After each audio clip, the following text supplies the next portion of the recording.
இஸ்ரவேல் தேசத்தில் நடந்து கொண்டிருக்கிற ஒரு அற்புதம் அதிசயம் என்ன? வேதத்தில் எழுதப்பட்ட பிரகாரமே இஸ்ரவேல் தேசத்தில் இந்த காரியம் நிறைவேறுவதற்கு நடப்பதற்கு வாய்ப்பே இல்லை என்று சொல்லி அநேக நூற்றாண்டுகளாக ஜனங்கள் நம்பிக்கொண்டிருந்தார்கள். ஏன், மாடர்ன் சயின்ஸ் அண்ட் டெக்னாலஜியை வைத்து அநேக சயின்டிஸ்ட் கூட சொன்ன காரியம் இது நடக்காது, நடக்க வாய்ப்பே இல்லை என்று சொன்னார்கள். ஆனால் வேதத்தில் எப்படி எழுதப்பட்டிருக்கிறதோ அப்படியே நம்முடைய கண்களுக்கு முன்பதாக இந்த காலகட்டத்தில் அந்த அதிசயம், அந்த அற்புதம் நடந்து கொண்டிருக்கிறது.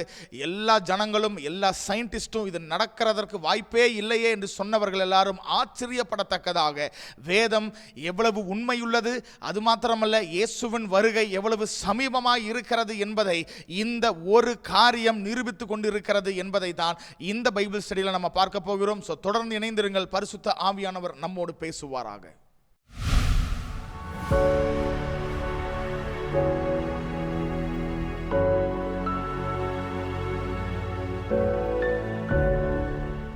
ஜெகரியா எழுதின தீர்க்க தரிசன புஸ்தகம் 14வது அதிகாரம் 1வது வசனம் இப்படியாய் சொல்லுகிறது, இதோ கர்த்தருடைய நாள் வருகிறது. கர்த்தருடைய நாள் அன்றைக்கு என்னென்ன காரியங்கள் எல்லாம் நடக்கும் என்று சொல்லி இந்த அதிகாரம் சொல்லுகிறது. அதுல விசேஷமா இந்த வீடியோல பார்க்கிற அந்த குறிப்பிட்ட அதிசயத்தை குறித்து 8வது வசனத்தில் அவர் எழுதுகிறார். அந்நாளிலே, எந்த நாளிலே? கர்த்தருடைய வருகை இருக்கிற அந்நாளிலே ஜீவ தண்ணீர்கள் எருசலேமில் இருந்து புறப்பட்டு பாதி கிழக்கு சமுத்திரத்திற்கும் பாதி மேற்கு சமுத்திரத்திற்கும் போய் மாரி காலத்திற்கும் கோடை காலத்திற்கும் இருக்கும். எருசலேமிலிருந்து ஜீவ தண்ணீர்கள் புறப்பட்டு கிழக்கு சமுத்திரத்திற்கு வந்து சேரும் என்று சொல்லி இந்த வசனம் ஆண்டவராகிய இயேசுவின் நாள் அன்றைக்கு நடக்கக்கூடிய ஒரு காரியத்தை சொல்லுகிறது.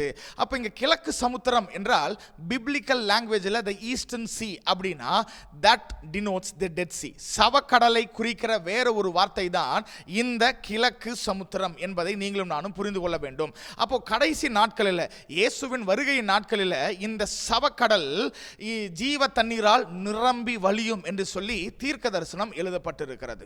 இந்த சவக்கடல் இல்லைன்னா டெட் சி என்கிற பெயர் எப்படி வந்தது என்று நீங்க முதலாவது புரிந்து கொள்ள வேண்டும். இந்த டெட் சி, இந்த சவக்கடலில் இருக்கிற இந்த தண்ணீருடைய உப்பு கண்டென்ட், அதாவது உப்பு அளவு பார்த்தீங்கன்னா ரொம்ப அதிகம். எந்த அளவுக்கு அதிகம் அப்படின்னா மற்ற சமுத்திரத்தில் இருக்கிற தண்ணீரை காட்டிலும் 10 மடங்கு உப்பு அதில் மிக அதிகமாக இருக்கிறது. இதன் நிமித்தமாய் அந்த சவக்கடலில் எந்த ஜீவ ராசிகளும் வாழ தகுதி அற்ற ஒரு நதியாக இல்லைனா ஒரு கடலாக அது இருக்கிறது. இப்போ நமக்கு ஒரு கேள்வி வரலாம், இது சவக்கடலா இல்லைனா வேற ஏதாவது ஒரு ஏரி மாதிரியான ஒரு காரியமா என்று சொல்லி. இஸ்ரவேல் தேசத்தில் 2 கடல் சொல்லப்படுகிறது. ஒன்று கலிலேயா கடல், இன்னொன்று இந்த சவக்கடல். இது ரெண்டுமே கடல் அல்ல. மேப்ல நீங்க பார்த்தீங்க அப்படின்னா இது ரெண்டுமே நிலப்பரப்புக்கு நடுவில் இருக்கிறது. அப்புறம் ஏன் கடல் என்று சொல்லி பெயர் வைத்தார்கள்? அந்த காலத்தில் கடலை போல அவ்வளோ பெரிய ஒரு ஏரியா இருந்ததுனால இந்த 2 காரியத்திற்கும் அவர்கள் கலிலேயா கடல், அடுத்தது சவக்கடல் என்று சொல்லி பெயர் வைத்திருக்கிறார்கள். இப்போ இந்த சவக்கடலுக்கு ஏன் சவம், டெட் என்கிற பெயர் வந்துச்சு அப்படின்னா ஏற்கனவே பார்த்தோம், உப்புத்தன்மை அவ்வளவு அதிகமாக இருக்கு. இதுல மீன்களோ மச்சங்களோ, அடுத்தது அக்வாட்டிக் பிளான்ஸ், நீருக்கடியில் அதாவது தண்ணி கடியில் வளருகிற இந்த செடிகள் எல்லாரும் வளருவதற்கு வாய்ப்பே இல்லாத அவ்வளவு உப்புத்தன்மை கொண்ட ஒரு நதி இல்லைனா ஒரு கடல் அப்படிங்கிறது தான் இந்த சவக்கடல். ஸோ அப்படிப்பட்ட உயிர் வாழ தகுதியற்ற ஒரு காரியமாக இருக்கிறதுனால ஜனங்களால் இதற்கு என்ன பெயர் வைக்கப்பட்டது என்றால் சவக்கடல், இங்கிலீஷில் டெட் சி, மரித்து போன கடல் என்று சொல்லி அவர்கள் பெயர் வைத்திருக்கிறார்கள். ஆனால் வசனம் இந்த சவக்கடலை குறித்து என்ன சொல்லுகிறது? இன்னும் சொல்லணும்னா தீர்க்க தரிசனமாய் என்ன சொல்லுகிறது? இதை குறித்து எசேக்கியேல் 47வது அதிகாரத்தில் நம்ம வாசிக்கிறோம். 6வது வசனம், அவர் என்னை நோக்கி, மனுபுத்திரனே இதை கண்டாயா என்று சொல்லி என்னை நதி ஓரமாய் திரும்ப நடத்தி கொண்டு போனார். பாபிலோன் தேசத்தின் ராஜாவாகிய நேபுகாத்நேசார் யூதாவையும் பெஞ்சமின் ஜனங்களையும் சிறைப்பிடித்து இஸ்ரவேலின் தேவாலயத்தை முற்றிலுமாய் எடுத்து சிறைப்பிடித்து அவன் பாபிலோன் தேசத்துக்கு கொண்டு போகிறான். இப்போ பாபிலோன் தேசத்தில் ஜனங்களோடு ஜனங்களாக சிறையில் இருக்கிற இந்த எசேக்கியேல் தீர்க்கதரிசியை கர்த்தர் ஆவிக்குள்ளாக மாற்றி அவனை இஸ்ரவேல் தேசத்தில் அவனுக்கு ஒரு சில தரிசனங்களை காண்பிக்கிறார். அப்பொழுதுதான் இந்த சவக்கடலை குறித்ததான ஒரு தரிசனத்தை அவர் அப்படியே தத்துருவமாக பார்க்கிறார். அதைத்தான் நாம் எசேக்கியேல் 47வது அதிகாரத்தின் 6வது வசனத்திலிருந்து நம்ம வாசிக்கிறோம். அவர் என்னை நோக்கி, மனுபுத்திரனே, இதை கண்டாயா என்று சொல்லி என்னை நதி ஓரமாய் திரும்ப நடந்து கொண்டு போனார். நான் நடந்து வருகையில் இதோ நதி ஓரத்தில் இக்கரையிலும் அக்கரையிலும் வெகு திரளான விருட்சங்கள் இருந்தது.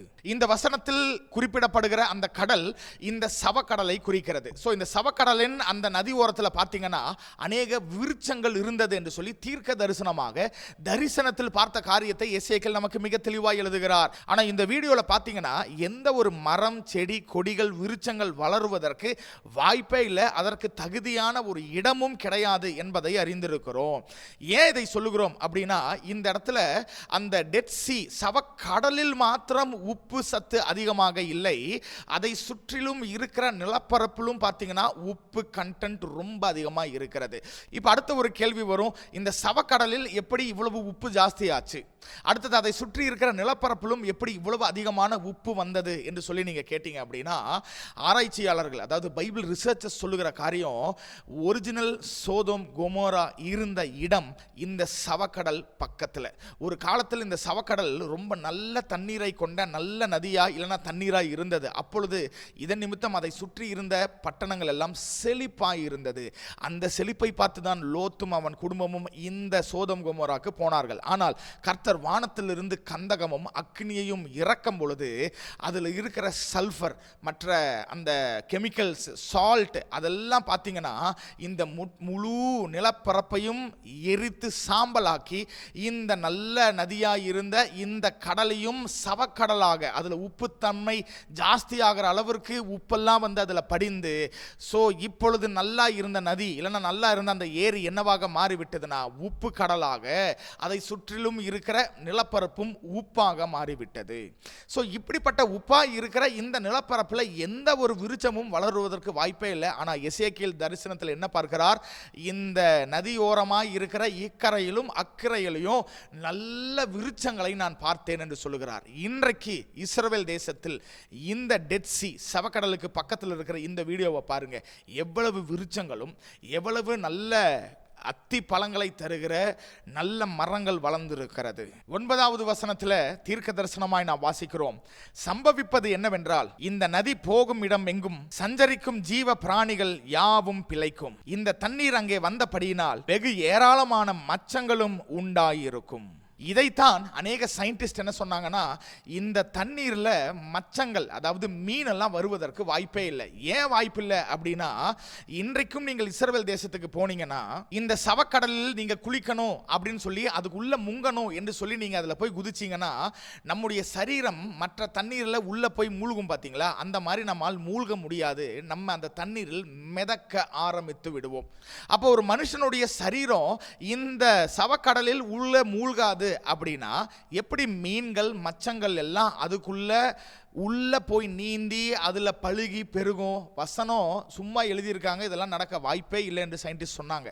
ஆனால் இன்றைக்கு அதே சவக்கடலுக்குள்ள இந்த வீடியோல பாருங்க, சின்ன சின்ன மீன்கள் வர ஆரம்பித்திருக்கிறது. மீன்கள் மாத்திரமல்ல, ஜீவ ராசிகள் இல்லை ஜீவ பிராணிகள் என்று வசனம் சொல்லுகிறதே, அதன்படி அக்வாட்டிக் பிளான்ஸ்,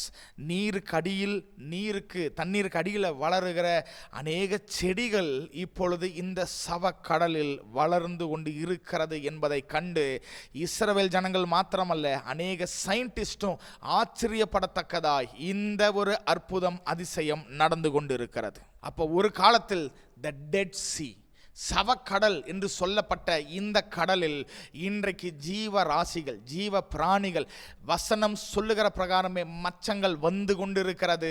எப்படி வந்துச்சு? யார் கொண்டு வந்து விட்டா? எங்கிருந்து வந்துச்சு? யாருக்கும் தெரியாது. ஆனால் அற்புதமாய், அதிசயமாய் வேதம் எழுதப்பட்ட பிரகாரமே இந்த தீர்க்க தரிசனம் நம்முடைய கண்களுக்கு முன்பதாக நிறைவேறி கொண்டிருக்கிறது. அப்ப இதை எதை காண்பிக்கிறது? ஜெகரியாவின் புஸ்தகத்தில் 14வது அதிகாரத்தில் வாசிக்கிற பிரகாரம் கர்த்தருடைய நாள் சமீபமாய் இருக்கிறது. கர்த்தருடைய நாள் அன்றைக்கு நடக்கிற ஒரு காரியம் என்ன அப்படின்னா, உப்பு தண்ணீராய் இருக்கிற இந்த சவக்கடல் நல்ல தண்ணீராக மாறி ஜீவராசிகள் இதுல பழுகி பெருகும் என்று வசனம் சொல்லுகிறது. அதோடைய ஆரம்பம் ஏற்கனவே நடந்து ஆயிற்று, ஏற்கனவே நடந்து கொண்டிருக்கிறது. இதெல்லாம் எதை குறிக்கிறது என்றால், சபையாகிய நீங்களும் நானும் இயேசுவின் நாளுக்கென்று, கர்த்தருடைய நாளுக்கென்று ஆயத்தமாக வேண்டிய ஒரு கடைசி காலத்தில் இருக்கிறோம் என்பதை என்பதை இந்த தீர்க்க தரிசனத்தின் நிறைவேறுதலாக இந்த சவக்கடலில் இப்படிப்பட்ட ஒரு அதிசயம் நடந்து கொண்டிருக்கிறது. இந்த தீர்க்க தரிசனமும் இதோடைய நிறைவேறுதலும் நம்முடைய காலத்தில் நடந்து கொண்டிருக்கிறதற்கான காரணம் இது நமக்கு ஒரு எச்சரிப்பின் செய்தியாய் இருக்கிறது. இப்பொழுதும் இன்னும் உலகத்தை விட முடியல, பாவத்தை விட முடியல, பண ஆசையை விட முடியல, இச்சையை விட முடியல, விபச்சாரத்தை விட முடியல, கர்த்தருக்கு பிரியமில்லை என்று தெரிந்தும் துணிகரமான பாவத்தை விட முடியல என்று சொல்லி ஒருவேளை நீங்களும் நானும் ஒரு சில காரியத்தில் சிக்குண்டவர்களாய் இருந்தால் கர்த்தருடைய வருகை மிக சமீபமாய் இருக்கிறது என்பதை உலகத்தில் நடந்து கொண்டிருக்கிற எல்லா காரியமும் நமக்கு பின் பாயிண்டாக காண்பிக்கிறது. கர்த்தருடைய வருகை காயத்தமாவோம், பாவத்தை விடுவோம், பரிசுத்தமாகிறவன் இன்னும் பரிசுத்தமாக கடவட்டும் என்கிற வசனத்தின் பிரகாரம் இன்னமும் பரிசுத்தமாவோம், கர்த்தருடைய வருகைக்கென்று ஆயத்தமாவோம். இந்த காணொளி, இந்த வீடியோ நிச்சயமாய் உங்களுக்கு பிரயோஜனமாக இருந்திருக்கும் என்று சொல்லி நான் விசுவாசிக்கிறேன். God bless you. ஆண்டவராகிய தேவன் சீக்கிரம் வந்து அவருடைய ராஜ்யத்திற்குள்ள நம்மை கொண்டு போவாராக. மாரநாதா. அல்லேலூயா.